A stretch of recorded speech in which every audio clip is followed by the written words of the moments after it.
प्रिय विद्यार्थियों, स्नातक द्वितीय वर्ष की हिंदी साहित्य की इस कक्षा में आप सभी का स्वागत है। आज हम काव्य गुण की चर्चा करेंगे। संस्कृत काव्य शास्त्र में गुणों को रस का उत्कर्षक कहा गया है, अर्थात जो रस है, इस रस को आस्वाद करने के योग्य बनाने वाले जो तत्व होते हैं वो गुण कहलाते हैं।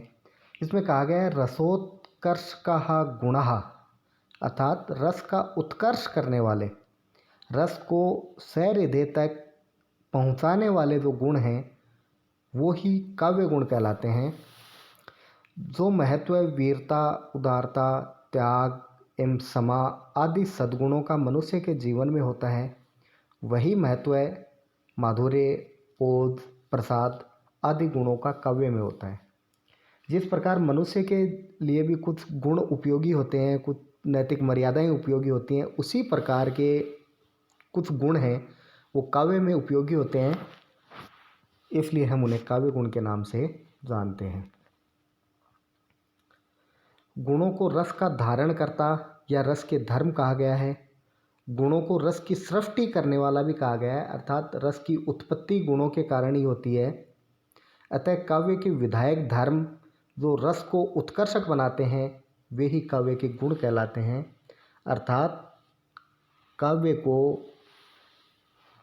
श्रोता या सहृदय होता है, उसके समझ में आने योग्य बनाने का जो कार्य है वो गुणों का होता है।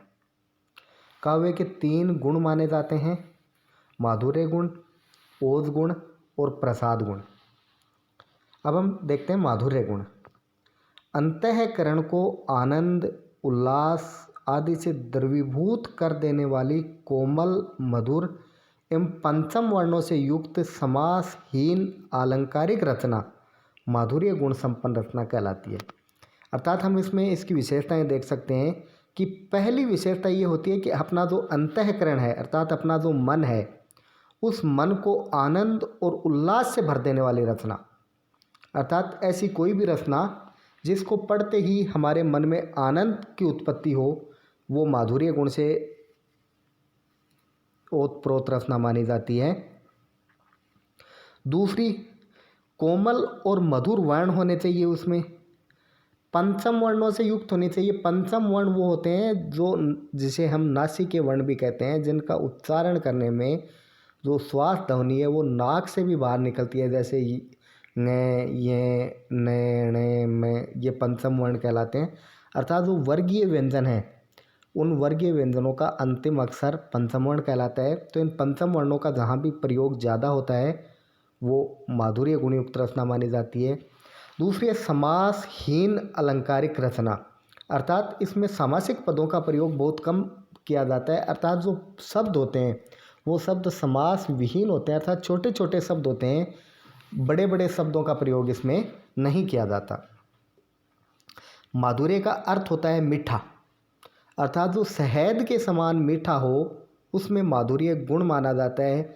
और मीठी केवल ध्वनि होती है, तो काव्य में केवल ध्वनि को हम सुनकर अंदाज लगा सकते हैं कि इसमें कौन सा गुण है, कि इसकी ध्वनि मीठी है या कर्कश है। मीठी है तो वहाँ माधुर्य गुण माना जाएगा। अर्थात मनुष्य के अंतःकरण को मधुर लगने वाली रचना ही माधुर्य गुणयुक्त होती है। माधुर्य गुणयुक्त रचना सहृदय सामाजिक को तो द्रवित करती ही है, साथ ही कठोर एवं रुक्ष हृदय को भी पिघलाकर आह्लाद से भर देती है। अर्थात जो सहृदय व्यक्ति होते हैं, जो रस का अनुभव करने वाले होते हैं, उनको तो ये रचना आनंदित करती है। बाकी जो सहृदय नहीं भी होते हैं, जो कठोर हृदय वाले होते हैं, उनको भी थोड़ा बहुत आनंद इस रचना से अवश्य मिलता है। माधुर्य गुण का संबंध श्रृंगार, करुण और शांत रसों से माना जाता है। अर्थात इन रसों में माधुर्य गुण का ज़्यादा प्रयोग किया जाता है। माधुर्य गुण की परिभाषा के आधार पर इनकी मुख्य विशेषताएं निम्नलिखित हम कर सकते हैं। जैसे पहली है कि इसमें कठोर वर्ण, जिनको बोलने में थोड़ा हमें कर्कशता सी महसूस होती हो, सुनने में भी और बोलने में भी, तो इन वर्णों को इसमें प्रयुक्त नहीं किया जाता। जैसे ट, ठ, ड, ढ आदि को इसमें प्रयुक्त नहीं किया जाता है। इनको छोड़कर कोमल मधुर वर्ण होते हैं, इनका प्रयोग किया जाता है। जैसे पंचम वर्ण है, न, ये, न, म आदि का प्रयोग इसमें किया जाता है।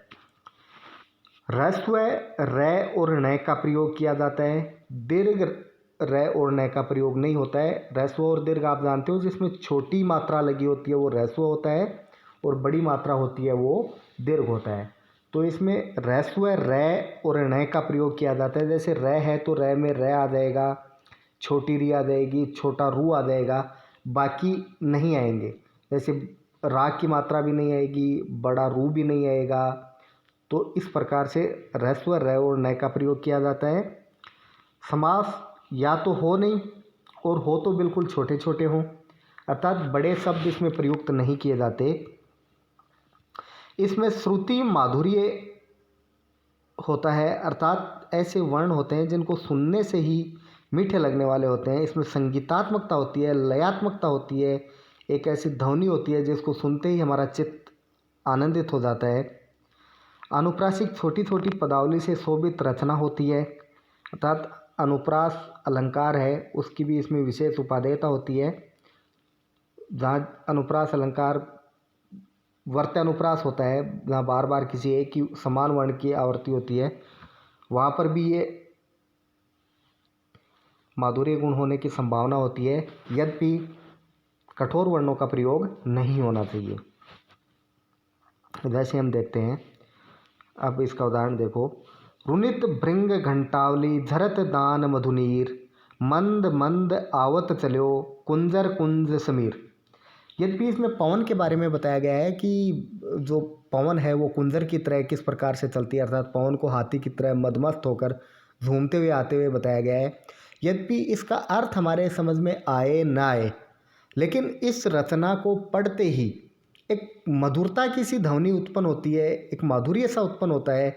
इस कारण हम इसको माधुर्य गुण कहते हैं। यद्यपि अर्थ समझ में आना जरूरी नहीं होता है इसमें, लेकिन काव्य में एक ऐसी लयात्मकता होती है, लय बन जाती है, जिस लय के कारण हमें कविता या कोई रचना है वो अच्छी लगने लगती है, इसलिए हम इसको माधुर्य गुण कहते हैं।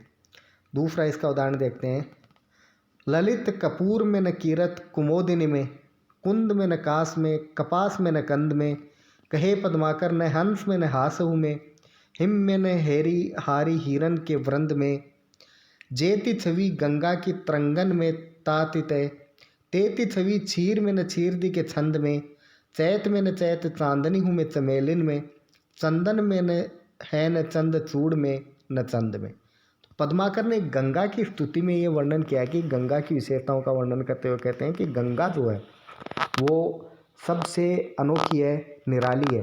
लेकिन हमें इसका अर्थ समझ में आया या नहीं आया इससे कोई मतलब नहीं, लेकिन जैसे ही हम इन पंक्तियों को पढ़ेंगे तो पढ़ते ही हमें ऐसा लगेगा कि काव्य ठीक लिखा है, लिखने वाले ने बहुत अच्छा लिखा है, चाहे हमें इसका अर्थ समझ में आए ना आए। तो ऐसी स्थिति में माधुर्य गुण माना जाता है। अब हम देखते हैं ओज गुण। हृदय को वीरतापूर्ण भावों से भर देने वाली रचना, जिसमें संयुक्त, द्वित्व एवं कठोर सामासिक वर्ण तथा पद हो, ये ओजयुक्त रचना मानी जाती है।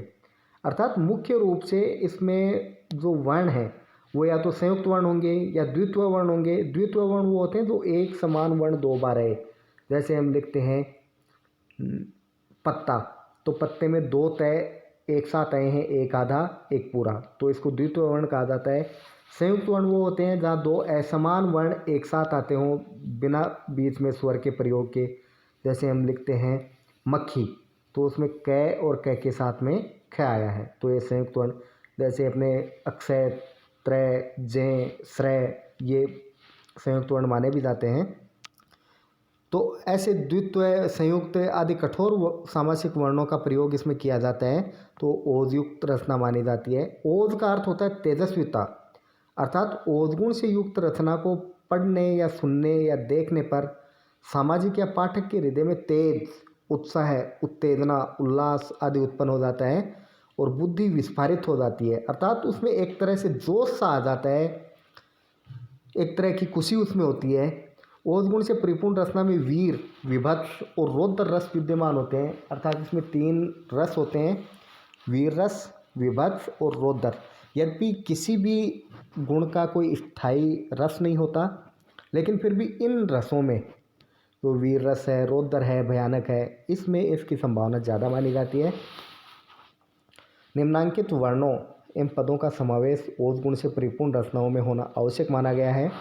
तो इसमें देखो, या तो कठोर वर्ण, मुख्य रूप से आप ये देखो कि जिनको हमने प्रसाद गुण में छोड़ दिया था या प्रसाद गुण में जिनकी मनाही थी, वो सारे के सारे अवयव हैं वो इस गुण में आ जाते हैं। सॉरी, प्रसाद नहीं, माधुर्य गुण। जो माधुर्य गुण में हमने जिन चीज़ों की वर्जना की थी वो सारे ओज गुण में आ जाते हैं। जैसे कठोर वर्ण ट, ठ, ड, ढ, स आदि का इसमें बहुतायत से प्रयोग होता है और माधुर्य गुण में बिल्कुल नहीं होता। दीर्घ र और न जो माधुर्य गुण में वर्जित थे, इनका यहाँ ज़्यादा प्रयोग होता है। रेप से संयुक्त वर्ण, रेप आप जानते हो, जहाँ आधे र का प्रयोग किया जाता है, चाहे ऊपर हो या नीचे, उसको हम रेप वर्ण कहते हैं। तो रेप वर्ण जहाँ पर भी होगा वहाँ जो शब्द है वो अपने आप थोड़ा कटु बन जाएगा, तो इसलिए रेप वर्ण इसमें प्रयोग किए जाते हैं। अल्प प्राण एवं महाप्राण द्वितीय वर्णों का प्रयोग हो, जैसे क, ख, छ, टठ आदि इसमें होते हैं।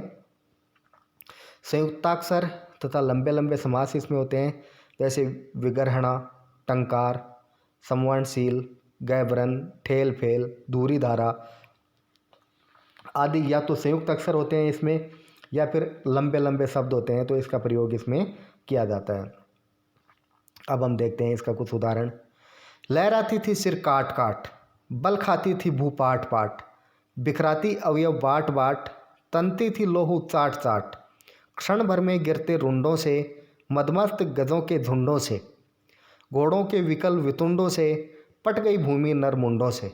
अर्थात इसमें श्याम नारायण पांडे हैं, श्याम नारायण पांडे ने हल्दी घाटी रचना में इस प्रकार का काव्यांश लिखा है।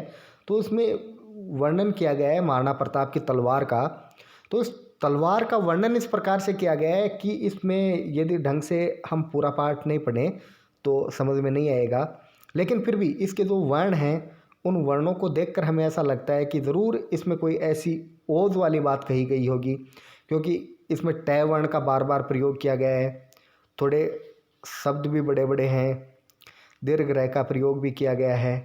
जैसे देखो, लहराती थी सिर काट काट, बल खाती थी भू पाट पाट, तो काट काट, पाट पाट, बाट बाट, चाट चाट, ये सब शब्द हैं, इसमें ट वर्ण का ज़्यादा से ज़्यादा प्रयोग किया गया है, इसलिए यहाँ पर ओज गुण माना जाता है।